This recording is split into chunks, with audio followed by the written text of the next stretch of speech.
No, hovor. No hovor. Tak poeticky bolo to jedného krásneho dňa, večera. Rozprávali sme sa.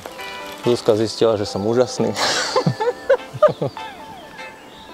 A tak som ju zavolal na ples. Na plese sme Tam ju až prvýkrát predstavil. Nám ju predstavil, presne. Tak, áno, na tom plese. Už na prvý pohľad sa mi zapáčila. Hotový. Hotový, on bol úplne bez seba. Reči s ním nebolo. A tam už druhýkrát zistila, že som dokonalý a lepšieho nenájde. Timi! On môže tam byť? Nie. Nemá by, ale vybavím.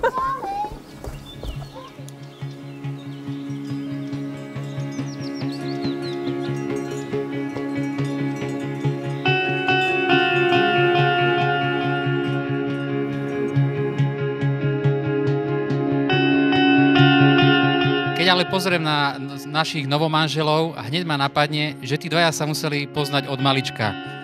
Spoločné mesto, sídlisko, vedľajší panelák. Zuzku si pamätám ešte ako chlapec z našej chodby, keď chodila za kamarátkou Jankou.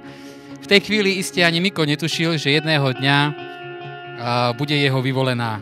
Ja som poznala jeho brata a potom som vedela, že jeho brat má niečo ešte také menšie, čo akože chodilo stále za ním, ale ako nejak som to nevnímala. Ich spoločný príbeh sa začínal písať neskôr. Každý z nich odišiel z rodného mesta do školy a neskôr, už ako titulovaní, sa opäť stretli a padli si do oka.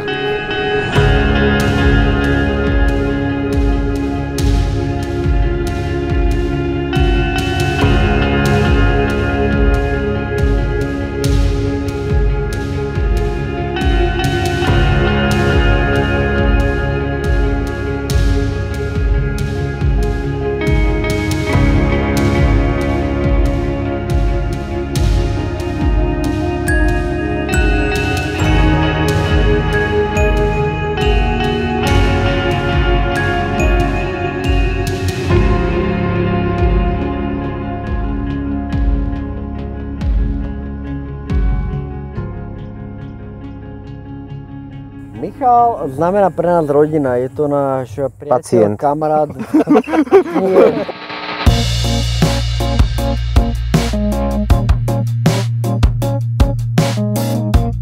Má obrovské srdce, je strašne dobrý, dokáže aj ráno o 3:00 pomôcť. Myslím si, že je jednak ochranárským, jednak je pre svoje deti možno i tým, čo robí, takým hrdinom a je strašne trpezlivý.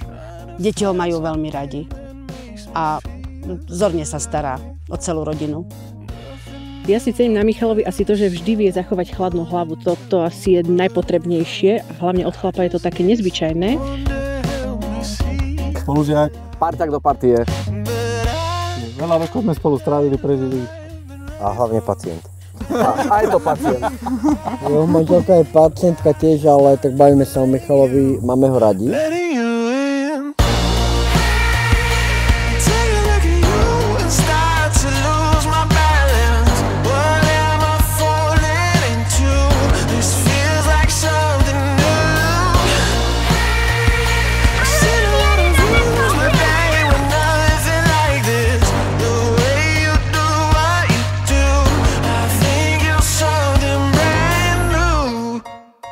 Ako Žužu, ako decko si bola hrozná.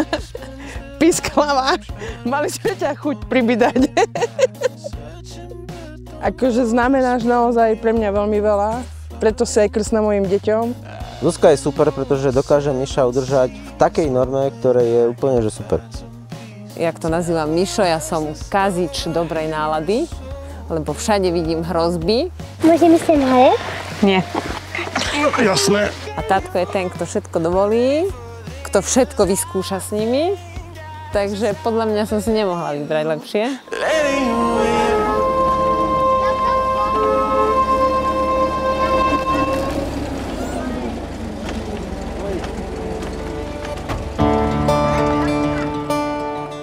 Miško je ako voda, Zuzanka je ako oheň. A Miško vlastne ten oheň čiastočne uhasuje, takže vzájomne sa doplňajú a si myslím, že sa stretli ľudia, ktorí sa stretnúť mali. Akože dokáže človeka podržať. Sice ma dokáže rozčuliť za 10 sekúnd, pretože presne vie, čo má robiť. Zuzka je jeden z tých samovytáčacích typov, takže na to netreba veľa. On vie v daný moment presne, čo má povedať. A on len 3 slová povie a akože do vývrtky ma dokáže vytočiť tým. Trochu sa jedokedy pohádajú, ale ľúbia sa veľmi.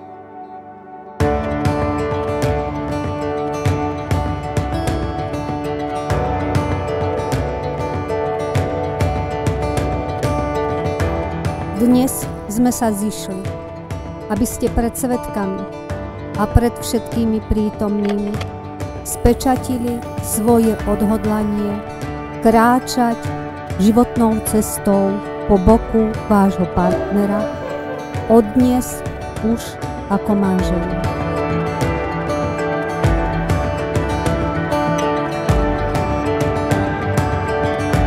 Áno. Áno.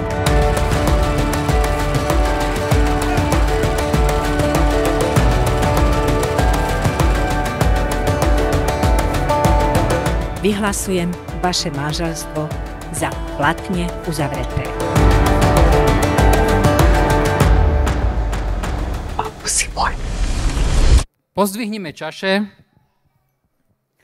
a ako znejú slová klasika našej rodiny, zapriať šťastie, slnko v duši. To sa k tvojmu sviatku sluší a nech aj telo zdravé, brpíme si na oslave.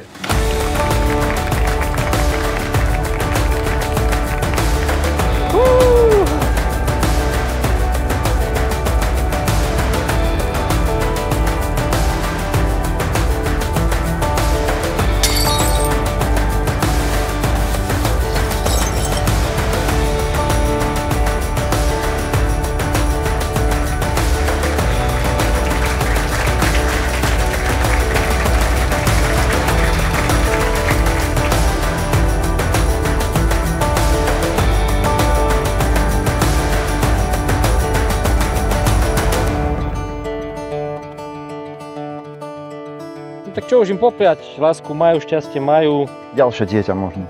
No, aby sa im len tak darilo, ako sa darí doteraz. Aby ste aj naďalej ostali takým veselým párom, aký ste dnes večer. Nech vám to klape proste. Mám vás určite veľmi radi a sme radi, že sme tu mohli byť s vami a zdieľať tento krásny deň. A hoci je v manželstve strašne dôležité vedieť dobre sa pohádať, tak vám želám, aby ste si každý večer pred spaním dali pusu, aby ste na to nezabudli.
Poďte. Úloha číslo 6. Potriasť rukou svadobnému tatinovi.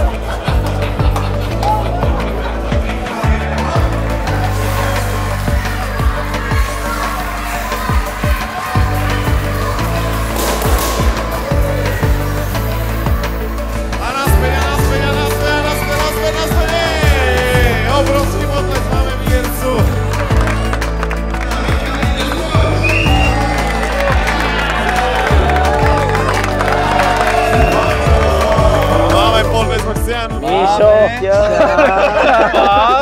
vás radi.